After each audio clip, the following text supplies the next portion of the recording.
BD Times 24.net সংবাদে স্বাগতম। Nice and টিস কিন্ডারগার্টেনের পুরস্কার, গাছ বিতরণ ও সাংস্কৃতিক অনুষ্ঠান।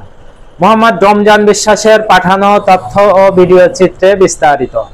নাইস অ্যান্ড টিস কিন্ডারগার্টেনের ক্রীড়া প্রতিযোগিতার পুরস্কার, গাছ বিতরণ ও সাংস্কৃতিক অনুষ্ঠান অনুষ্ঠিত হয়েছে।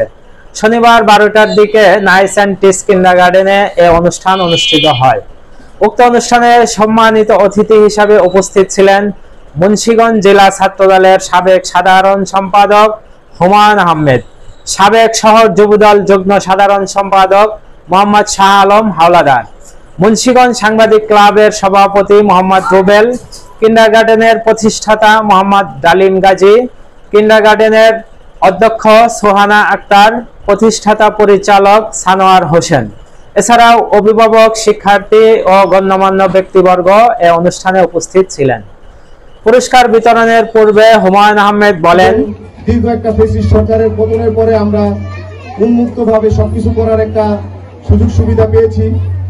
আপনাদের এই কিন্ডারগার্টেনের পিছনে অক্লান্ত পরিশ্রম যারা করেছেন, বিশেষ করে ডালিমের স্ত্রী এবং ডালিমের শ্বশুর, আমাদের আঙ্কেল, আমরা আশা করব তাদের কাছে তারা যেন আপনাদের সন্তানদের সবসময় নিজেদের সন্তানের মতো করে লালন পালন করে ভবিষ্যতে এই কিন্ডারগার্টেন যাতে করে এখন 100 ছাত্রছাত্রী রয়েছে, যাতে এটা 200-তে পরিণত হয়। গাছ লাগান, পরিবেশ বাঁচান। গাছ আমাদের অনেক উপকার করে, গাছ আমাদের ছায়া দেয়।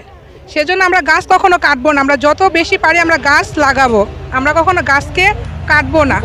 গাছ প্রকৃতির বন্ধু, গাছ পরিবেশকে বাঁচায়, গাছ আমাদেরকে, গাছ একটা প্রাণ, গাছ আমাদেরকে সব কিছু থেকে রক্ষা করে। সেই উপলক্ষে আমাদের জেলা যুবদলের মাসব্যাপী বৃক্ষরোপণ কর্মসূচি চলতেছে। সেই হিসেবেই আমরা আজকে আমাদের এই নাইস কিন্ডারগার্টেনে শিশুদের মাঝে গাছ উপহার দিয়েছি। অনুষ্ঠানের প্রথমে ক্রীড়া ও সাংস্কৃতিক প্রতিযোগিতা অনুষ্ঠিত হয়। প্রতিযোগিতায় যে সকল শিক্ষার্থীরা বিজয়ী হন তাদের মাঝে পুরস্কার বিতরণ করা হয়। পুরস্কার প্রদান শেষে শিশুদের মাঝে ফলাদি বৃক্ষ বিতরণ করা হয়। Desk report Mohammad Rubel.